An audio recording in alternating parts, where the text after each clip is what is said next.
beliau, yaitu Hajjah Wardah binti Haji Syihabuddin. Mudah-mudahan apa yang kita baca di siang hari ini kita kirim ke arwah yang telah kita sebutkan, wabil khusus ke Hajjah Wardah.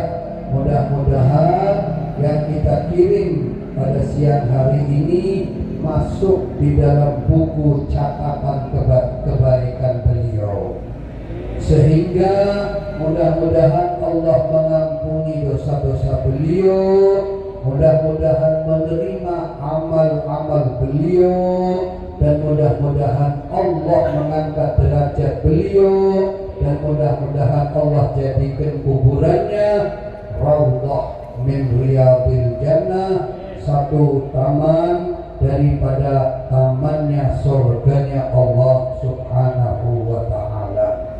Hadirin sekalian, sekedar mengingatkan bahwasanya orang membuat acara semacam ini tidak wajib.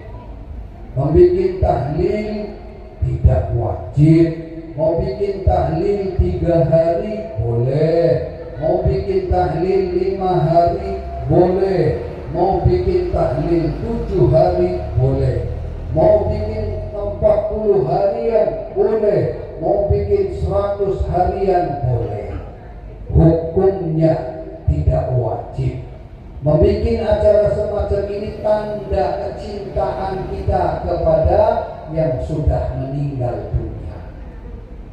Tanda kecintaan kita kepada yang sudah meninggal dunia.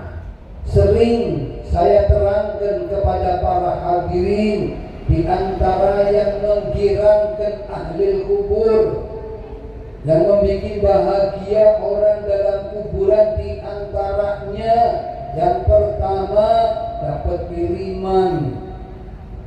kiriman Yasin, dapat kiriman Fatihah, dapat kiriman tahlil, yang di dalam kubur senang. Dalilnya hadisnya ditulis oleh Al-Imam Al-Ghazali di dalam kitab Ihya, mal mayyit fi qabrihi illa kal ghariqil mughawwih. Mayit di dalam kuburannya seperti orang yang hanyut yang minta tolong. Orang tenggelam ke bawah air yang minta tolong, nungguin doa. Yang tadilu da'watan talhaquhu min abi au akhi au sadiqin lah, yang datangnya dari bapaknya, dari saudaranya, dari anaknya, dari suaminya. Itu kalau mereka dapat kiriman, fa idza lahiqathu kanat ahabba ilaih minad dunya wa ma fiha. Mereka kalau dapat kiriman lebih senang daripada mendapatkan dunia dan seisinya. Orang kalau hidup dapat dunia dan seisinya senangnya kayak apa? Dapat Alphard aja bergirang banget, apalagi dapat dunia seisinya. Itu orang dalam kubur kalau dapat kiriman senangnya seperti itu. Girang, bahagia, senang di dalam kubur dapat kiriman. Apalagi acara semacam ini berapa puluh orang. Kirim Yasin, kirim Fatihah, kirim surat Ikhlas, kirim Mu'awwidhateh, kirim ayat kursi, kirim tahlil, kirim subhanallah, kirim sholawat. Alangkah bahagianya yang ada di dalam kubur. Bukan hanya istrinya hadis sodim, abah kita ikut saya kirimkan. Apalagi khususnya almarhumah yang lainnya pun ikut dapat, ikut senang dalam kuburannya. Itu yang pertama. Yang kedua, orang girang di dalam kuburan kalau diziarahin. Makanya kalau lagi pulang ke kampung, ziarah ke orang tua kita yang sudah meninggal, ke saudara kita, orang tua kita masih ada, ke kakek kita ziarah. Nabi sudah menjelaskan anasu ma yakunul abdu fi qabrih idza zarahu man kana yuhibbuhu fi dari dunia. Orang paling senang di dalam kuburan kalau diziarahin oleh keluarganya yang dicintai di waktu waktu masa hidup di dunia. Gila, senang. Hadirin sekalian, dua inilah yang menggirankan ahlul kubur. Dapat kiriman, yang keduanya diziarahi kuburannya. Hadirin, apakah orang mendoakan orang sudah meninggal ini manfaat banget? Ada dalilnya. Kita jangan terpengaruh dengan aliran-aliran yang mengatakan maulid bid'ah, kita kirim ke ahli kubur nggak ada gunanya. Ada dalilnya. Kita ini ahli sunnah, tidak sembarangan, punya dalil sendiri. Dalilnya Al-Quran, Rabbana ighfir lana wa li ikhwanina alladhina sabaquna bil iman. Ya Allah, ampuni kami dan orang-orang yang telah mendahului kami. Dan siapa yang telah mendahului kami? Yang sudah meninggal. Ini Al-Quran.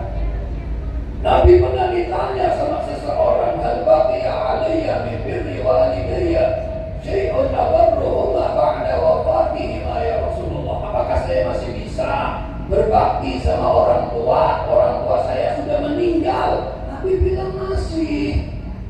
Bagaimana berbakti orang tua yang sudah meninggal? Nabi bilang as-sholatu lahuma. As-sholat ini doa. Sholat ini lugatan doa. Mendoakan keduanya itu berbakti setelah orang tua meninggal. Istighfar lahuma, keduanya membacakan istighfar buat yang sudah meninggal. Ketiganya silaturahmi kepada sanak famili orang tua. Adiknya bapak kita silaturahmi, adiknya ibu kita datangi, itu berbakti setelah orang tua meninggal. Keempatnya infadu ahdihi, tunaikan janji-janji. Dulu orang tua waktu hidup niat kepengen korban, belum sempat korban, tunaikan. Dia wasiat kepengen korban, belum korban, kita tunaikan. Itu namanya menunaikan infadu ahdihi, menunaikan janji-janji orang tua. Yang kelimanya ikram sadiqihima, hormati kawan orang tua. Oh ini kawan bapak saya, hormati. Itu berbakti setelah kedua orang tua meninggal. Di antaranya mendoakan dan membacakan istighfar buat kedua orang tua yang sudah meninggal. Kalau doa buat orang meninggal gak ada gunanya, ini hadis Muhammad. Ini hadis Nabi Muhammad.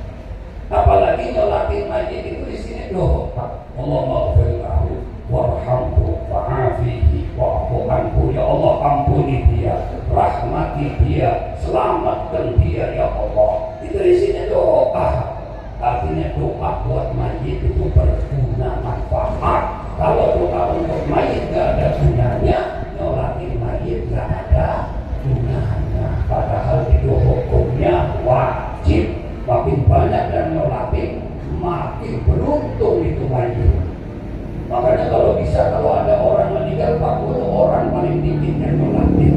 Karena ada hadisnya, amin rajulin muslimin yamut fayaqumu ala janazatihi 40 rajulan la yusyrikuna billahi syai'an illa syafa'ahumullahu fi. Tidaklah orang meninggal lalu disolatin 40 orang muslim semua, maka 40 orang ini doanya diterima sama Allah. Kalau doanya diterima berarti mayit itu habis dosanya. Berkat doanya 40 orang. Makin banyak yang doain, makin beruntung itu mayit. Bagaimana supaya kita kalau mati banyak yang nyolatin kepada kita? Kalau ada orang mati kita nyolatin. Kalau meninggal jangan malas nyolatin. Nanti kalau kita meninggal Allah gerakkan hati orang-orang nyolatin kita. Ini para hadirin dalil bahwasanya doa untuk mayit itu bermanfaat. Nah kalau kita kirim pahala, apakah nyampe-nya daripada hadisnya sahabat namanya Sa'ad bin Ubadah, waktu ibunya meninggal dia di luar kota, dia ngadu sama Nabi, ibunya Sa'ad meninggal. Sedekah apakah yang paling afdol? Nabi bilang air. Akhirnya dia bikin sumur. Lalu dia bilang hadihi Nikum misakdin, sumur ini pahalanya buat ibunya si Sa'ad yang sudah meninggal. Ini terjadi di zaman Nabi. Nabi diem. Nabi nggak bilang, nggak bisa dong, orang meninggal udah nggak bisa. Berarti ini pahalanya. Ada lagi orang ibunya mati mendadak, Nabi, ibu saya mati mendadak. Kalau dia punya, dia sodako. Apalah ajrun in tasaddaqtu anha. Apakah dia dapat pahala kalau aku sedekah buat dia? Aku sedekah ini, saya sedekah, saya kirim pahalanya buat ibu. Apakah dia dapat? Nabi bilang, na'am, iya. Ini dalil kuat. Jadinya kita jangan terpengaruh dengan aliran lainnya. Dan jangan lupa sama orang tua kita yang sudah meninggal. Kalau kita ingat, nanti kalau kita mati diingat. Kita ingat sama bapak kita, kakek kita, saudara kita yang sudah meninggal. Nabi bilang, mantakar udukir. Orang yang ingat, nanti kalau dia mati diingat sama anak-anaknya dengan doa-doa. Waman nasya, orang yang lupa sama keluarganya yang sudah meninggal, nanti kalau dia mati dilupakan sama anak-anaknya. Maka mari, walaupun kita nggak bisa bikin haul, nggak bisa bikin 40 hari doa sendiri, kirim kepada keluarga kita yang sudah meninggal. Mudah-mudahan yang hadir di tempat yang mulia ini Allah panjangkan umurnya, sehatkan badannya, diluaskan rezekinya, diberi keturunan yang soleh salehah, dan mudah-mudahan Allah jadikan kita semua bahagia di dunia dan bahagia pula fil akhirah. Wa sallallahu ala sayyidina Muhammadin wa alihi wa sahbihi wa sallam, walhamdulillahi rabbil alamin.